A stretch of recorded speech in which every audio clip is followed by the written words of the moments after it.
மதுரை பேரணிக்காக பழனியில் இருந்து புறப்பட்ட பாஜகவை சேர்ந்த 20க்கும் மேற்பட்ட பெண்களை போலீசார் கைது செய்தனர். அவர்கள் அடைக்கப்பட்ட தனியார் மண்டபத்திற்கு அருகிலேயே தனியார் மதுபான பார் திறக்கப்பட்டதை சுட்டிக்காட்டி முற்றுகையில் ஈடுபட்டதால் பரபரப்பு ஏற்பட்டது.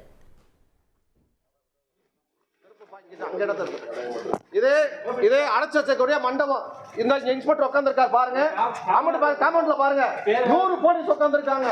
போலீஸ் நிர்வாகம் எடுத்துட்டு 100 போலீஸ் அங்க உட்கார்ந்திருக்காங்க. பாருங்க இந்த காம்பவுண்ட் இப்படியே திருப்பி இந்த பிராந்தி கடைக்கு உள்ள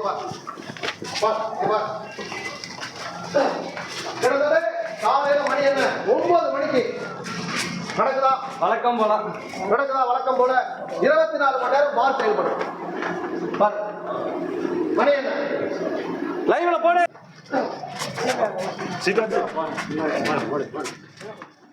இது பற்றிய விவரங்களை செய்தியாளர் அழகேஷ்குமார் வழங்கிட கேட்கலாம். அழகேஷ்குமார் வணக்கம். தற்போது மதுபான பார் திறக்கப்பட்டதை சுட்டிக்காட்டி முற்றுகையில் ஈடுபட்டவர்கள் என்ன வலியுறுத்துகின்றனர்? விவரங்கள் என்ன?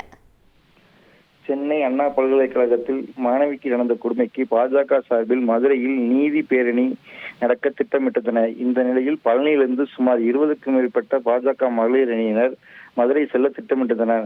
இந்த நிலையில் அவர்களை போலீசார் காலை அதிகாலை கைது செய்து தனியார் மண்டபத்தில் அடைத்து வைத்தனர். அவர்களை பார்க்க வந்த திண்டுக்கல் மேற்கு மாவட்ட பாஜக தலைவர் கனகராஜ் செய்தியாளர் சந்திப்புக்கு ஏற்பாடு செய்திருந்தார். அப்போது பழனியிலிருந்து மதுரையில் நடைபெறவுள்ள பாஜக மகளிர் அணி நீதி பேரணியில் கலந்து கொள்ள செல்வதற்கு பெண்களை கைது செய்ததை வன்மையாக கண்டிக்கிறோம்.